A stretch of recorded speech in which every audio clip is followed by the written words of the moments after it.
Hi friends, कसे आहात सर्वजण? सगळ्यांचं नवीन एका व्हिडिओजमध्ये स्वागत आहे. आज आहे गुरुवार. सकाळची देवपूजा वगैरे करून घेतली.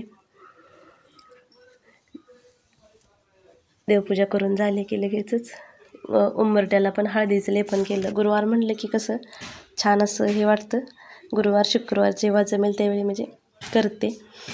आणि हा फ्रीज खराब झाला होता जास्तच, बऱ्यापैकी साहित्य आता त्यातलं संपलेलं होतं. मग म्हणलं घासूनच घ्यावं म्हणून सगळं आधी साईडला काढून घेतलं आणि नंतर मग घासून घेतला. थोडंसं लिंबू, बेकिंग सोडा, विनेगर असेल तर विनेगर किंवा आपलं लिक्विड भांड्याचं असं मिक्स करून घासलं ना छान क्लीन होतं आहे. आणि रबर पण त्याची साईडला काढून घासून घेतली. रबरची अगदीच घाण झाली होती आणि घासल्यानंतर असं खूप छान फ्रेश असं वाटत होतं. घासायच्या अगोदरच कंटाळा आलता, पण एकदा काढलं की होऊन जातं. आणि हे आतलं त्याच्यामधलं सगळं साईडला काढून अगोदर ते घासून किचन कट्ट्यावर ठेवलं सुकवण्यासाठी आणि नंतर मग फ्रीज क्लीन करून घेतला.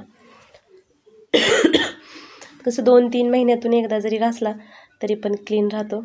पण मी रबर कधी काढतच नव्हते, अशीच वरूनच क्लीन करत होते. त्याच्या आतमध्ये खूप असं घाण साचली होती. म्हणल्यानंतर रबर पण काढली आणि ते पण मग घासून घेतली आणि फ्रीज मग घासून असं पूर्ण आतून धुवून काढला. थोडंसं साहित्य होतं म्हणल्यानंतर ते सगळं काढून किचन कट्ट्यावर साईडला ठेवून दिलं आणि मग फ्रीज क्लीन करून घेतला. आणि हे 2 ते 3 मॅक्शा होत्या फिटिंग करायच्या. मॅक्शांचं प्रमाण थोडंसं जास्त राहतं, कारण इकडचे लोक म्हणजे काय करतात, सगळेच असं ना घरातून मॅक्शीच घालतात. साडी ड्रेस वगैरे जास्त घालत नाहीत, साडी पण नाही. घरातून असं म्हणजे कम्फर्टेबल त्याच्यामध्येच वाटतं असं म्हणतात. म्हणजे वय असू द्या किंवा कमी वय असू द्या, मग ते नाईटीच वापरतात जास्त. पण ते व्यवस्थित असं फिटिंग करून घालतात, असं म्हणजे हे घालत नाहीत. टॉप वगैरे कसं आपण फिटिंग घालतो तसं फिटिंग करतात, व्यवस्थित शेप पाहिजे असतो. मग ते दिसायला पण थोडंसं व्यवस्थित दिसतं. मग तसं शोल्डर कमी करून किंवा स्लीव्ज कमी करून फिटिंग व्यवस्थित करून असंच म्हणजे घालतात. मग त्यामुळे 2-3 मॅक्शा होत्या, त्या पण मग त्या द्यायच्या होत्या लगेचच म्हणल्यानंतर त्या अगोदर शिवून घेतल्या. हे कसं शेजारची काकूंची मुलगी डिलिव्हरीला आली, मग ती येताना आईसाठी घेऊन आलेली होती. आपल्याकडे कसं साडी घेतात जास्त करून, इकडं मग असं नाईटी घेऊन येतात, कारण वापर साड्यांचा होत नाही म्हणल्यानंतर जास्त ते घेतच नाहीत. आणि ही मी बटाट्याची भाजी बनवायला घेतली होती. आता बटाट्याची भाजी बऱ्याच प्रकारे बनवली जाते, पण जरवेळी त्याच प्रकारे बनवण्यापेक्षा थोडीशी वेगळ्या प्रकारे केली तरी खायला पण मग बरं वाटतं. मग ही आज मी तेलामध्ये थोडंसं मोहरी, जिरं आणि कढीपत्ता घालून घेतला.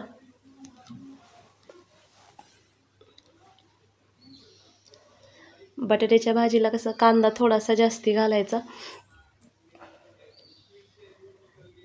कांद्यानं मग छान चव येते. मग मोहरी जिरं छान फुललं की त्याच्यामध्ये मग कांदा घातला आणि कांदा पटकन भाजण्यासाठी थोडंसं मीठ घालून घेतलं. आणि जास्त लालसर करायचं नाही, थोडासा कलर चेंज होईपर्यंत भाजून घ्यायचा आणि नंतर मग त्याच्यामध्ये बटाटा घालून घ्यायचा.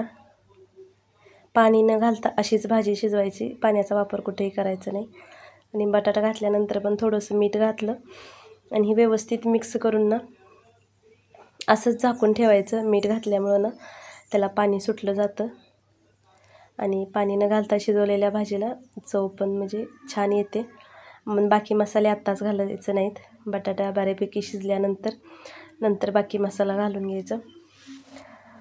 मग हे थोडंसं हळद, लाल तिखट आणि धन्याची पूड आणि गरम मसाला असं घेतलं होतं.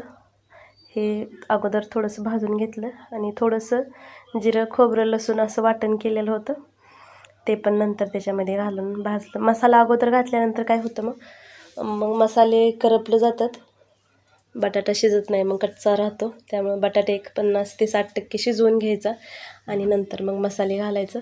मग मसाला पण व्यवस्थित भाजलं जातात आणि बटाटा पण मग शिजला जातो. त्यामुळं मग तसं करते. जर वेळेसच ती पिवळी करण्यापेक्षा कधी असे बदलून पण करते. बटाट्याची भाजी अशी पण छान लागते. आणि मग व्यवस्थित मिक्स करून अजून थोडासा बटाटा कच्चा आहे झाकून ठेवून असंच शिजवून घेतला पाणी न घालता. मुलांना आवडतो असं बटाटा कसाही केला तरी मुलं आवडीनं खातात.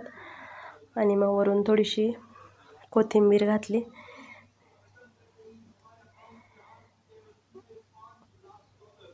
कोथिंबीर घालून मग मिक्स करून घेतलं व्यवस्थित असं. आता शिजला होता बटाटा व्यवस्थित, छान लागतो. पण आता गरमीमुळं कसं भाजी जास्त वेळ राहत नाही, म्हणजे नंतर कांद्यामुळं भाजी खराब होते लवकर. पण कांदा भरपूर असेल तर भाजीला चव येते. आणि परत आता आवरून झालं होतं माझं म्हणल्यानंतर परत एक नाईटी होती ती शिवून घेतली. आणि साड्या होत्या 2 फॉल लावायच्या, ती मी घेतल्या होत्या. आता शिलाईचं हे आता असं म्हणजे चालूच राहतं थोडं थोडं.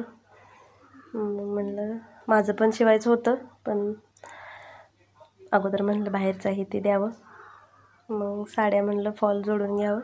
एक साईड मशीनवर जोडते आणि एक साईड हात शिलाई करून घेते.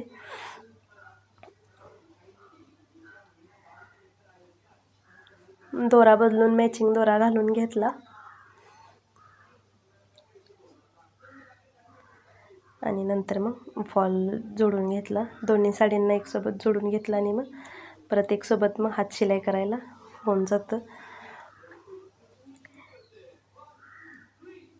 2च होत्या फॉल लावायच्या. मग दोन्ही पण अगोदर फॉल धुवून इस्त्री करून ठेवलं होतं आणि नंतर मग दोन्ही पण साड्यांना मग फॉल जोडून घेतलं.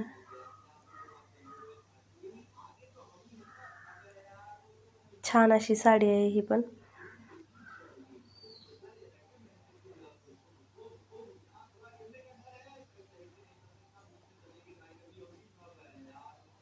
हा नेसता पदरच आहे. ब्लाऊज पीस साईडला काढलेला आहे, पण ते कन्फ्युजन होतं ब्लाऊज पीस आहे का काही, म्हणून एकदा व्यवस्थित चेक करून घेतलं. आणि नंतर मग साईड अशी एक साईड शिवून घेतली. पदराकडच्या साईडला काही नव्हतं हे करायचं, कारण तिथं ऑलरेडी म्हणजे हे होतं, लेस होती. नंतर दोन्ही पण जोडून झालं, मशीनवर जोडून घेतलं आणि नंतर मग हात शिलाई पण करायला घेतली. कसा वाटला व्हिडिओ कमेंट करून नक्की सांगा. आवडला असेल लाईक करा, शेअर करा आणि सबस्क्राईब करा. श्री स्वामी समर्थ सगळ्यांना.